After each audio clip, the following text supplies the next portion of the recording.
France. What do I think about France? Well, I rode my bike from Luxembourg to Paris to Spain, the Riviera side, the ocean side. And I was there, like a week or something like that. As I rode by, I spent a day in Paris.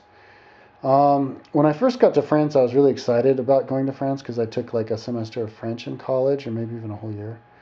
And at that time, I think I even still remembered some of it, and like was excited to try to speak it. And I was like, I just had like this really cool impression of France. Like they were really like liberal, like sexually liberal, and just like happy and like sensual and just like a cool place.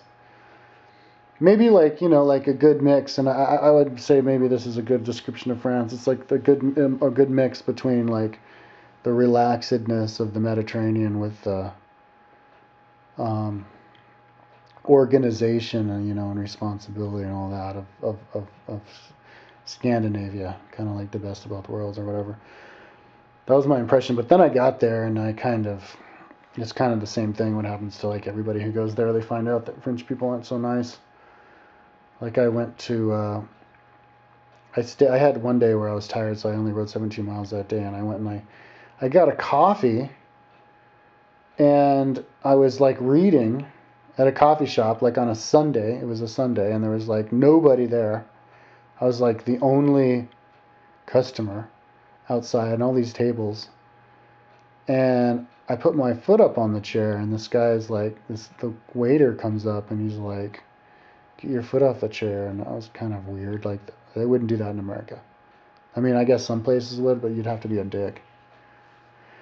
So I was like, all right. So then I was like, continued there, and I finished my coffee, and it was like 20 or 30 minutes after I got my coffee, the guy comes up to me, tells me to get another coffee. And I was like, but I just had a coffee. And he's like, leave then. So I thought that was weird. You'd have to leave. That they tell you to leave and they don't let you just hang out. I don't know, maybe that's part of the culture. I know in Italy, you have to pay extra to eat inside of like a restaurant, even if it's like a kind of like a bar place, So maybe it has something to do with that. They were like trying to make they think they need to charge you extra money for the area that you occupy there. In America, you can use anybody's bathroom. You can hang out as long as you want. Nobody cares, man. All the bathrooms are free. Nobody cares. You can hang. You could probably freaking park your car in Taco Bell's parking lot and live out there, and nobody will be bothered. But yeah. So then I wrote down and. I definitely got a vibe that people would like give me kind of like, I don't know, like not like Americans. Because like one lady, I asked her like if I could, where the bathroom was, I could like fill my water or whatever. Asked her like for a hamburger or something. She does this. The French do this thing with their lips, and even when they talk, they like to go. Pfft. Like if an American would be like, yeah, that guy's like, they go, he's like, that guy's like, yeah. So like to use their lips a lot, and so they do this thing like, so like, which kind of means like, ooh, you're weird. And these little kids are like, are you American? And I was like, yeah. And then these other truck drivers, I was there, and I told them I was American. They go like, what are you, American? I was like, yeah. And he goes to his friend, this guy's American. They're like rolling their eyes at me. But I went to Paris though, and they're really nice in Paris. Paris seemed really cool. I went into Paris. I was trying to ride my bike into Paris, and I couldn't get into Paris because the only way into Paris was through the highways. So I was riding my bike on the highway, and I went into like neighborhoods and all this stuff, and everybody's like, just take the subway. And I was like, nah, I don't want to take the subway because I'd never heard of putting your bike on a subway. So I got on the highway, and then this cop pulls me over. He's like, yeah, you can't ride your bike on the subway or on the highway. Just take the subway. And I was like, oh. He's like, yeah, just follow me, and I'll take you to the exit, and I'll describe to you where the subway is. So I follow him, and he like leads me down the road for like 5 minutes and then tells me to get off. So he was really cool. And then I was asking people like where the subway was, and they told me, and they were like really nice. So in Paris, they liked me. And I got my bike on the subway, and which was cool, because like in other countries you can't. You can put your bike on the subway in Korea, but not in Argentina or Chile. Um,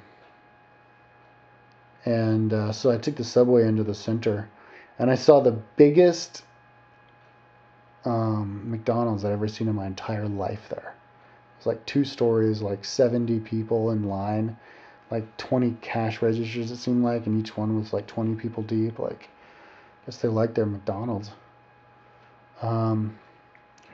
So yeah, so then I rode down, and I definitely was seeing like the pubs. Like I saw some pub. It was like England. Like they have the family pubs. That are like, the pubs attached to the house. Like when I was in England, they would actually invited me at one pub to stay in their house in their extra room, which was right connected to the pub. And I saw some guy, his dad like kiss his son, which was kind of like the impression I had of France before I went there.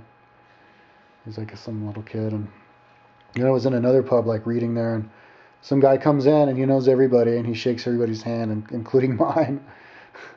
He wouldn't do that in America. Like in America, they'd nod to you, but they wouldn't come up and shake your hand. And I think he shook my hand too when he left. He was just in there to say hi to him.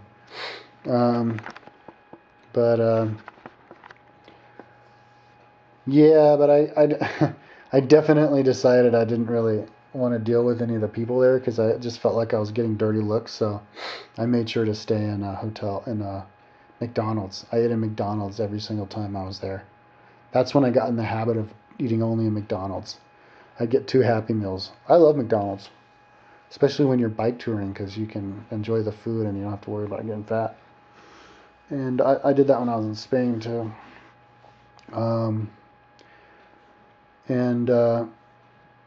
But yeah, there's definitely helpful though. There were some French people I met who were helping me figure out how to work the payphone that was there. Payphone. I don't know if those exist anymore.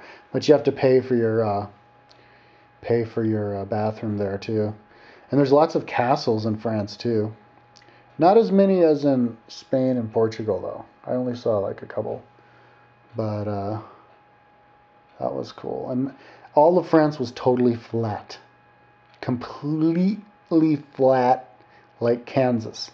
The part that I was on was flat. There was like not a single hill. I think there was like a tiny little hill like south of Paris. And Paris has a great subway system. Like the subway goes all the way out of the city. Like when you get out of that subway at the final stop, you're out in the boonies. You're not in the city at all. So that was really cool. I mean, like you could go there with your bike as a bike tourist and like live in Paris. Like get a job, live in Paris, and you could sleep in the bushes the whole time. You just take the subway all the way out to the last stop. And that's what I did. I went up into the bushes and yeah, slept in the forest that was right next to the subway. So that's what I think about France. Did they speak English? No, I didn't recall any French people speaking English. Now, a weird thing about French people is talking about meeting them traveling is like they don't travel at all. Like you'll never see a French person traveling. Austrians never travel. Irish never travel. French never travel. Like you have met like a couple of French people. I don't know where they go.